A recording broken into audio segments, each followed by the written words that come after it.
안녕하세요. 시장의 언어입니다. 요즘 경제 뉴스를 보면요. 머릿속이 참 복잡해져요. 한쪽에서는 수출이 역대 최대다, 무역 수지 흑자가 엄청나다 이런 좋은 소식들이 계속 나오잖아요. 그런데 막상 주변을 보면 분위기는 완전히 달라요. 폐업하는 가게는 늘고 또 제 친구처럼 작은 식당 하는 친구는 고금리 때문에 정말 죽겠다고 하소연을 하거든요. 아니, 나라 전체 성적표는 이렇게 좋은데 왜 우리 개개인의 삶은 더 팍팍하게 느껴지는 걸까요?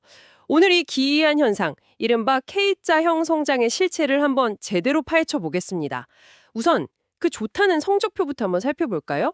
뉴스가 말하는 빛나는 성적표라는 게 구체적으로 어떤 숫자들인가요? 네, 숫자만 딱 놓고 보면 정말 박수가 나올 만한 상황입니다. 2023년 12월 경제지표를 보면요. 수출액이 696억 달러를 기록했습니다. 이게 역대 12월 중에서는 가장 높은 수치예요. 작년 같은 달에 비하면 13% 넘게 성장한 겁니다. 덕분에 무역 수지도 122억 달러라는 아주 큰 폭의 흑자를 냈죠. 122억 달러 흑자라니, 어휴, 정말 엄청난 숫자네요. 어떤 분야가 이렇게 실적을 이끈 건가요? 뭐 예상하셨겠지만 단연 반도체였습니다. 요즘 전 세계가 AI로 정말 뜨겁지 않습니까? 바로 이 AI 열풍이 힘입어서 반도체 수출이 무려 43.2%나 폭등했습니다. 사실 이 거시지표만 보면요. 지금 한국 경제는 슈퍼호황이다 이렇게 불러도 전혀 이상하지 않습니다. 슈퍼호황이라. 듣기에는 참 좋은 말인데 솔직히 현실감이 전혀 없어요. 아마 많은 분들이 대체 그 호황은 어디서 일어나고 있는 거냐고 반문하실 것 같거든요. 그 화려한 숫자 뒤에 가려진 어두운 현실은 어떤 모습인가요? 네, 바로 그 지점이 문제의 핵심입니다. 수출 경제가 뜨거운 용광로 같다면 내수 경제는 정말 꽁꽁 얼어붙은 빙하라고 할 수 있습니다. 이 소비자들이 앞으로 경기가 어떨 거라고 느끼는지를 보여주는 소비자 심리지수라는 게 있는데요. 이 수치가 최근 109.9로 뚝 떨어졌습니다. 이건 소비자들이 미래를 좀 비관적으로 보고 이제 지갑을 닫기 시작했다는 아주 명확한 신호거든요. 아, 심리만 그런 게 아니라 실제로도 그렇다는 거겠죠? 물론입니다. 실제 지표들이 그걸 증명하죠. 소매 판매는 계속 줄고 있고 건설 투자도 위축되고 있고요. 이렇게 체감 경기가 차가운 근본 원인은 결국 고물가와 고금리입니다. 월급은 그대로인데 물가는 치솟고 대출 이자 부담은 커지니까 세금 내고 이자 갚고 나면 손에 쥐는 돈, 그러니까 가처분 소득이 급격히 줄어드는 거죠. 일종의 가처분 소득 쇼크 상태에 빠진 겁니다. 저는 이 현상을 내수의 K자형 공포라고 부르고 싶습니다. K자형 경제, K자형 공포. 이 말이 요즘 자주 들리는데 조금 더 쉽게 풀어서 설명해 주실 수 있을까요? 네, 그 알파벳 K 모양을 한번 떠올려 보시면 아주 쉽게 이해가 되실 겁니다. K는 한 획이 위로 쭉 뻗어 올라가고 다른 한 획은 아래로 곤두박질 치는 모양이잖아요. 지금 한국 경제가 정확히 그 모습입니다. 아, 위로 올라가는 쪽과 아래로 내려가는 쪽이 완전히 갈린다는 거군요. 맞습니다. K의 위쪽으로 올라가는 그룹은 글로벌 시장을 상대로 달러를 벌어들이는 기업들입니다. 말씀드린 반도체, AI 관련 기업들, 또 방위산업, K푸드나 화장품 기업들이 여기에 속하죠.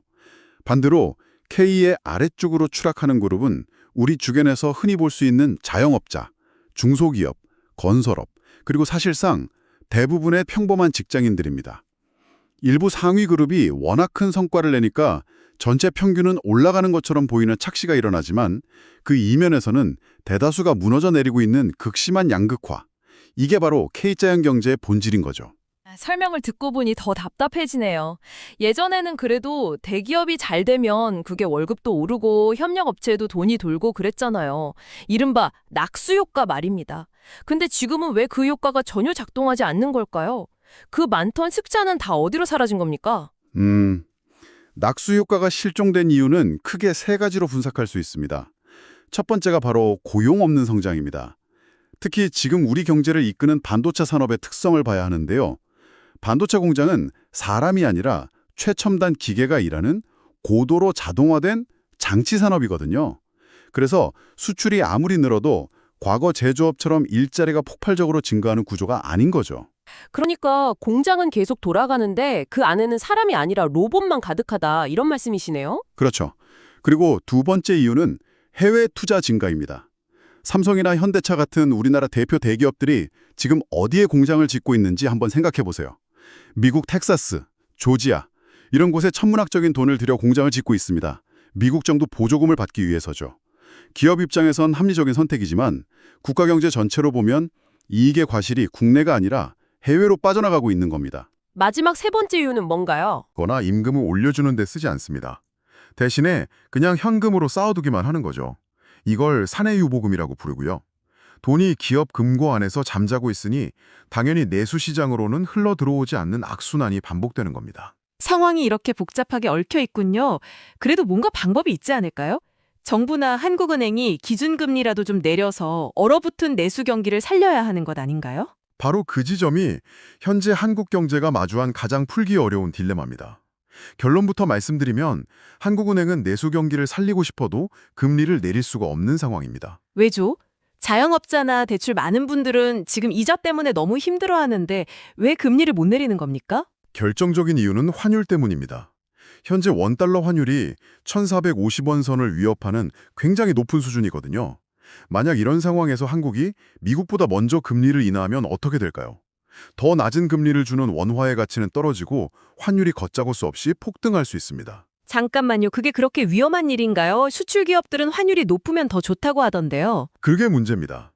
환율이 통제 불능 상태로 치솟으면 외국인 투자자들이 한국 경제가 위험하다고 판단해서 투자금을 한꺼번에 빼나갈 수 있습니다.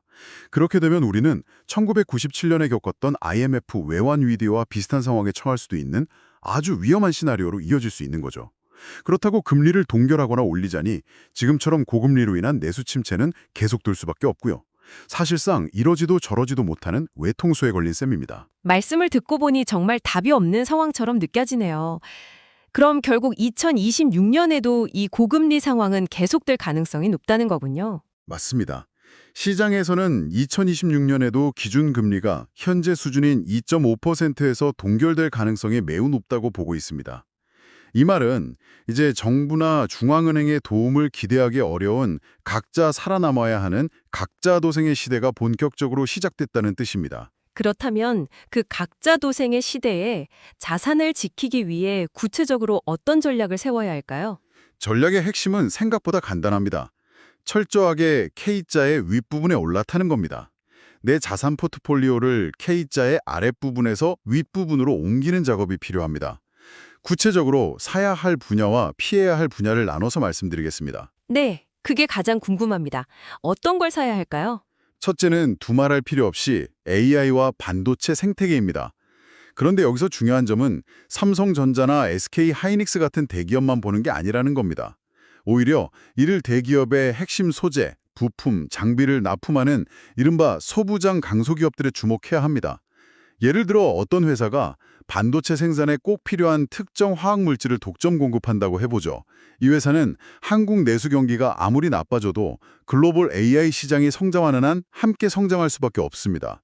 이런 기업들이야말로 진정한 K자 상단에 있는 거죠. 반도체 외에 K자의 윗부분에 속하는 또 다른 유망 분야는 어떤 게 있을까요? 두 번째는 지금의 고환율 상황을 오히려 기회로 활용할 수 있는 수출 소비재와 방위 산업입니다. 환율이 높다는 건 해외에서 똑같이 1달러를 벌어도 원화로 바꿨을 때 더 많은 돈이 생긴다는 의미잖아요. 구체적으로 어떤 기업들을 말하는 건가요? 대표적으로 라면이나 화장품처럼 해외 매출 비중이 압도적으로 높은 K컬처 관련 소비재 기업들이 있습니다. 이 기업들의 실적은 한국 소비자들의 지갑 사정과는 거의 무관하게 움직입니다. 또 전 세계적인 군비 경쟁과 정부 지원에 힘입어 방위 산업 역시 꾸준한 성장세를 보이고 있고요. 이 두 분야의 공통점은 내수 경기라는 파도를 타지 않는다는 점입니다. 알겠습니다. 그럼 반대로 지금 시점에서 반드시 피하거나 비중을 줄여야 할 K자의 아랫부분에 속하는 위험한 분야는 어디일까요? 가장 먼저 경계해야 할 분야는 건설 및 건자재 업종입니다. 프로젝트 파이낸싱, 즉 PF 부실 문제가 언제 터질지 모르는 시한폭탄과 같아요. 특히 지방의 미분양 아파트가 쌓여가는 상황은 매우 심각합니다. 섣불리 저가 매수에 나섰다가는 더 큰 위험에 빠질 수 있습니다. 그리고 일반 내수 유통업과 금융주도 주의가 필요합니다. 소비 심리가 얼어붙으면서 유통업 전반이 어렵고 금융주는 자영업자 대출의 연체율이 급증할 경우 그 충격을 직접적으로 받을 수 있거든요. 주식시장 전략은 잘 알겠습니다. 그런데 대부분의 사람들이 가진 가장 큰 자산은 역시 집이잖아요? 부동산 시장은 어떻게 전망하시나요? 이 K자형 공식이 부동산에도 똑같이 적용될까요? 안타깝게도 부동산 시장은 주식시장보다 더 완벽하고 어떻게 보면 더 잔인한 K자형 초양극화 흐름을 보일 것입니다. 여기서 K자의 윗부분에 해당하는 유일한 전략은 서울 핵심지에 위치한 똘똘한 한 채에 집중하는 것입니다. 왜 그렇게 보시는 거죠? 결정적인 이유가 있나요? 네, 결정적인 이유는 바로 공급입니다. 2026년부터 서울의 신규 아파트 입주 물량이 역대 최저 수준으로 급감합니다. 살고 싶어하는 수요는 꾸준한데 새로 지어지는 집이 없으니 희소성이 극대화되는 거죠. 이런 공급 부족 때문에 서울 핵심지 아파트 가격은 외부 충격에도 견고하게 방어되거나 오히려 상승할 가능성이 높습니다. 그렇다면 지방이나 수도권 외곽의 부동산 시장은 K자의 아랫부분으로 봐야겠군요. 정확합니다. 지방 및 수도권 외곽의 구축 아파트는 K자의 아랫부분에 해당하며 당분간 반등을 기대하기 매우 어려운 상황입니다. 인구는 계속 감소하고 미분양 물량은 쌓여만 가는데 고금리 때문에 사람들의 구매력은 떨어지고 있거든요. 이런 상황에서 과거처럼 무리하게 갭 투자에 나서는 건 정말 위험한 전략이 될 수 있습니다. 그럼 서울 핵심 지역에 집을 살 여력이 안 되는 사람은 어떻게 해야 할까요? 대안이 있을까요? 만약 서울 핵심지에 진입하기 어렵다면 무리해서 부동산에 투자하기보다는 차라리 그 비중을 줄이는 것이 나을 수 있습니다. 그리고 그 자금으로 앞서 말씀드린 수출 관련 주식이나 달러 같은 안전자산을 보유하는 것이 지금 같은 시대에는 훨씬 더 안정적인 선택이 될 수 있습니다. 네, 오늘 정말 중요한 이야기들을 나눈 것 같습니다. 마지막으로 2026년 상반기 이 혼란스러운 시장을 살아남기 위한 핵심 생존 수칙을 딱 3가지만 정리해 주신다면요? 네, 3가지 원칙만 기억하시면 됩니다. 첫째, 역대 최대 수출 같은 평균의 착시에 절대 속지 마십시오. 거시지표의 화려함과 내가 발딛고 있는 현실은 전혀 다를 수 있다는 점을 항상 인식해야 합니다. 둘째, 내수 경기의 운명을 맡기는 자산, 즉 지방 부동산이나 내수 관련주의 비중을 과감하게 줄여야 합니다. 마지막 셋째, 돈의 흐름이 어디로 향하는지를 냉정하게 봐야 합니다. 지금 돈은 K자의 윗부분인 수출주, 반도체, 그리고 안전자산인 달러로 명확하게 향하고 있습니다. 이 거대한 흐름에 당신의 자산을 올라타게 해야 합니다. 시장의 냉정한 현실을 직시하는 투자자만이 이 위기를 기회로 만들 수 있을 겁니다. 지금까지 시장의 언어였습니다.